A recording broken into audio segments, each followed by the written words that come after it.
Los ácidos nucleicos son grandes polímeros formados por la repetición de monómeros, denominados nucleótidos, unidos mediante enlaces fosfodiéster.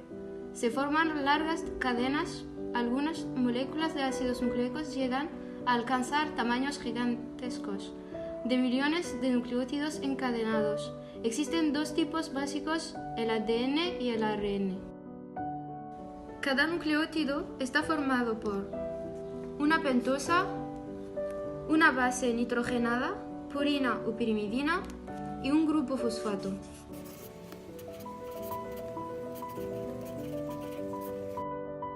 La pentosa se divide dependiendo del radical, si es OH,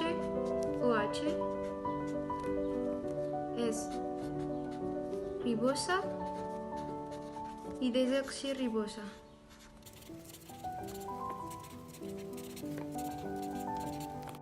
Las bases nitrogenadas son las que contienen la información genética. Estas presentan una estructura clínica que contiene carbono, nitrógeno, hidrógeno y oxígeno. Se dividen en dos tipos. Las purinas, que son derivadas de la purina, dos anillos, la guanina y la adenina. Y las pirimidinas, que son derivadas del anillo de la pirimidina, un anillo que son la citosina, timina y uracilo. La biosíntesis de nucleótidos. Los nucleótidos pueden ser sintetizados de nuevo desde aminoácidos, ribosa 5-fosfato, CO2 y NH3. Los nucleótidos pueden ser reutilizados a partir de las nucleobases, rutas de recuperación, la vía principal en mamíferos. El PRPP es el precursor más común de la síntesis de nucleótidos. En la biosíntesis de nucleótidos hablamos de síntesis de nuevo de nucleótido de purina. El adenilato está definido por AMP y el guanilato está definido por el GMP.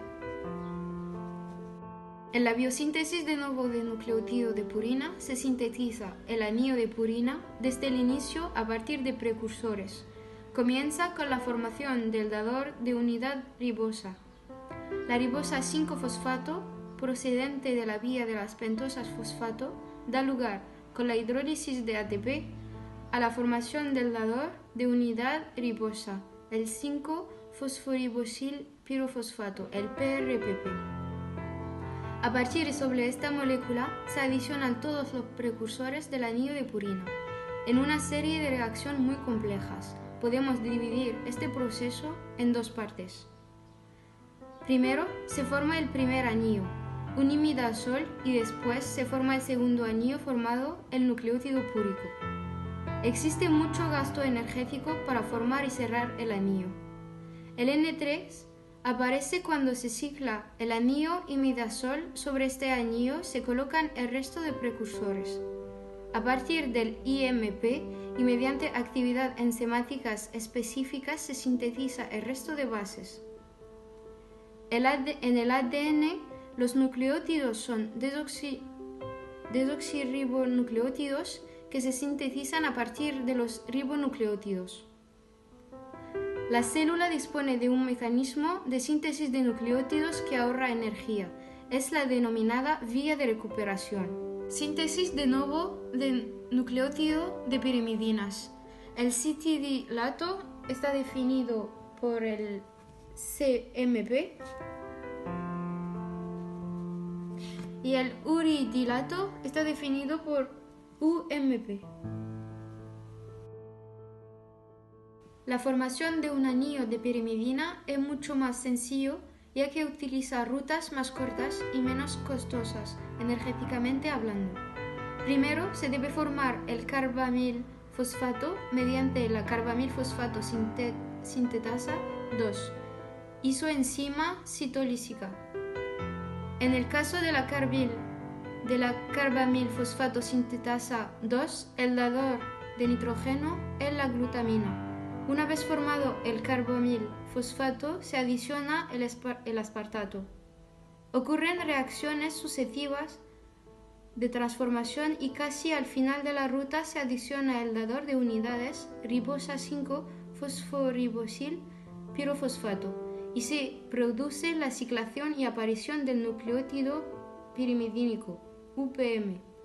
A partir del UMP se forman el IMO y el CMP.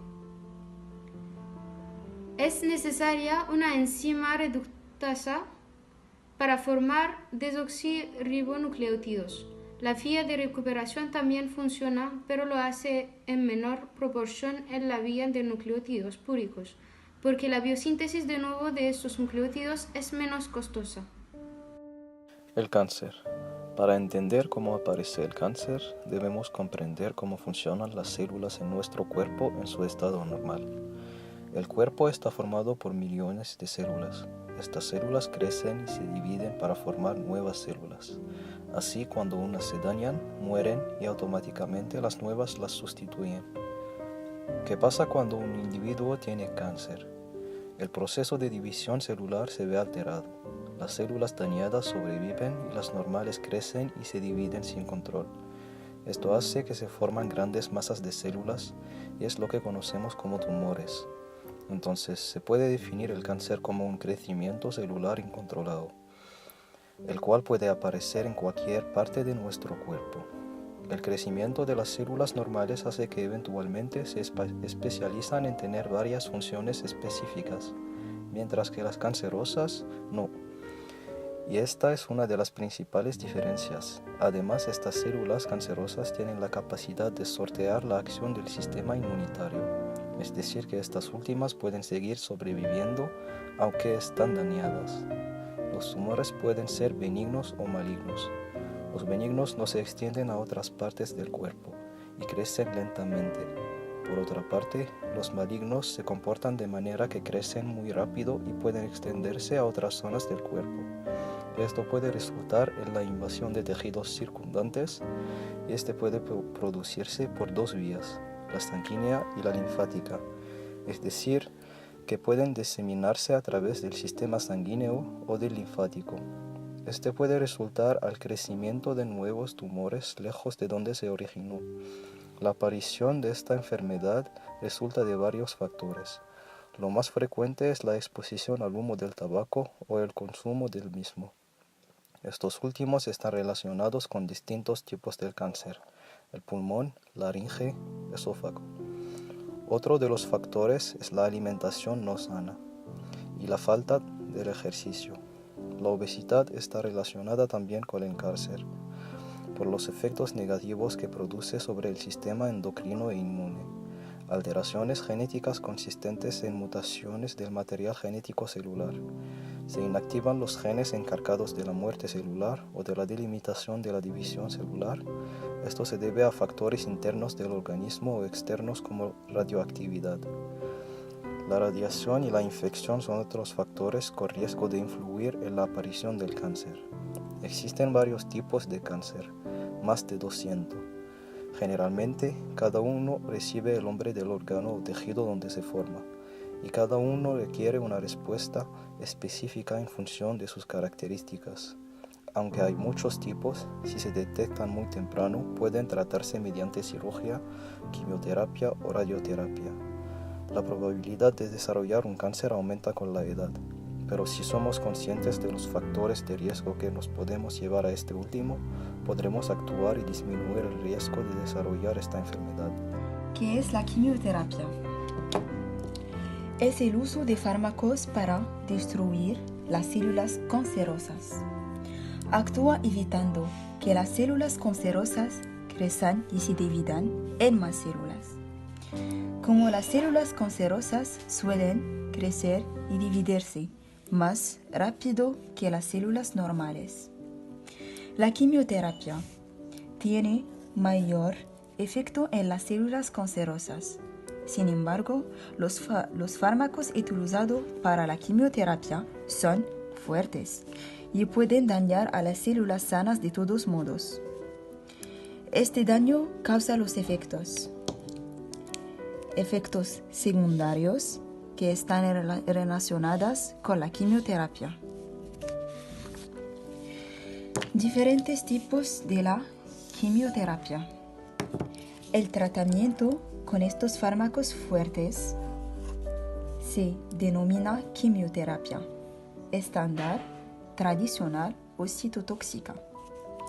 Muchos otros tipos de fármacos también tratan el cáncer y muchos de los fármacos más nuevos se denominan fármacos dirigidos o terapia dirigida. Los fármacos dirigidos dañan las células cancerosas, bloqueando los genes o las proteínas que se encuentran en las células cancerosas. Debido a que estos tratamientos actúan específicamente en las células cancerosas, causan diferentes efectos secundarios y por lo general dañan menos a las células sanas. Otros tipos de terapia incluyen hormonas y fármacos que actúan junto con el sistema inmunitario para combatir el cáncer, denominado inmunoterapia. ¿Cómo trata la quimioterapia el cáncer? Los médicos usan quimioterapia de diferentes formas en diferentes momentos. Esto incluye lo siguiente. Antes de la cirugía o la radioterapia para reducir los tumores, este se denomina neoadyuvante. Después de la cirugía o la radioterapia para matar cualquier célula cancerosa que persista, se denomina quimioterapia adyuvante. Como único tratamiento, por ejemplo, para tratar cánceres de la sangre o el sistema linfático, como la leucemia y el linfoma. Para el cáncer que vuelve a aparecer después del tratamiento, se denomina cáncer recurrente. Para el cáncer que se disemina a otras partes del cuerpo, se denomina cáncer metastásico. ¿Dónde se administra la quimioterapia? Su equipo de atención médico le puede administrar quimioterapia en la clínica, el consultorio del médico o en el hospital. Algunos tipos de quimioterapia se administran por vía oral y se pueden tomar en el hogar.